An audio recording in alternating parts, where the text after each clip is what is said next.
আসসালামু আলাইকুম। কেমন আছেন সবাই? যে যেখানে আছেন আশা করি আল্লাহর মতো ভালো আছেন, সুস্থ আছেন। আরও একটি ব্লগ নিয়ে চলে আসলাম। আর অনেক দিন পর ব্লগ নিয়ে আমি আসলাম। আসলে একটু ব্যস্ততার কারণে ওরকমভাবে ব্লগ দেওয়া হয় না।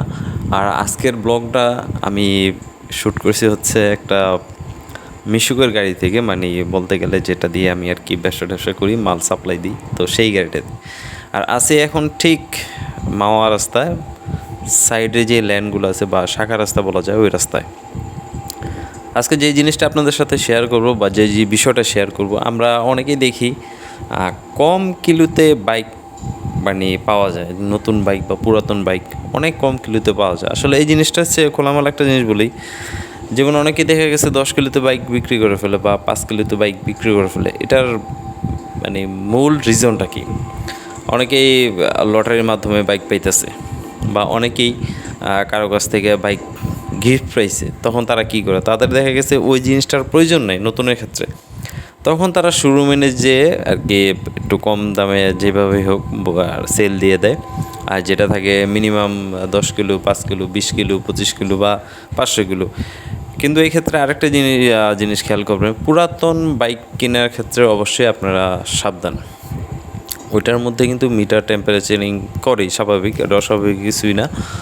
ওইটার ভিতরে আপনারা দেখতে পারবেন মিটার কিলোমিটার কমানো থাকে, বা যার কাছ থেকে সেল করে তারা মানে কমিয়ে রাখে, এটা আসলে সেল করার জন্য।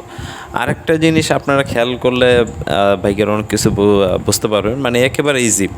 যেমন আপনারা যদি বাইকের টায়ার যদি খেয়াল করেন, দেখবেন বিটগুলো যদি ভালো থাকে, তাহলে বুঝতে হবে যে এই বাইকটা মিটারের সাথে ঠিক আছে, মানে কিলোমিটার ঠিক আছে। আবার যদি দেখেন টায়ারটা অনেকটাই লেভেল হয়ে গেছে, তখন বুঝতে হবে যে যদি মিটারের কিলোমিটারের সাথে ঠিক না থাকে, তাহলে বুঝতে হবে যে ওইটা কোনো কিলোমিটার কমানো হয়েছে শর্ট মেরে।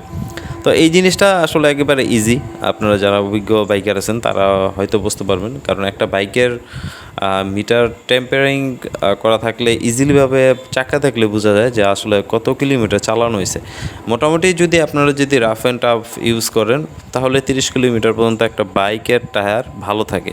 আবার যদি একটু ভালোভাবে ইউজ করেন বা আরও ভালো ইউজ করতে যান, তাহলে 40,000 প্লাস এরকম মানে মোটামুটি নেওয়া যায় আর কি, টাইনা টুইনা আর কি একটা টায়ার নেওয়া যায়।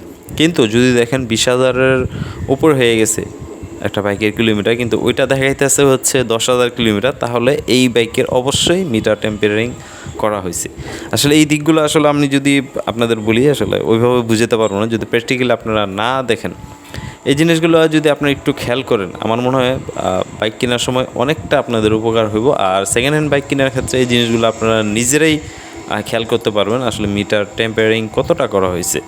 এই টায়ারের গ্রিপগুলো দেখলে বা টায়ারের বিটগুলো দেখলেই নিজেই বুঝতে পারবেন যে না বাইকের আসলে কি টেম্পারিং করা হয়েছে কি হয় না। তবে দোকানে অবশ্যই করা হয়, তারা একটু মোবিল টোবিল মারে, তারপর আরও গ্রিজ বাইকটাকে আর কি চকচক বানায়, তারপর সিল করে দেয়।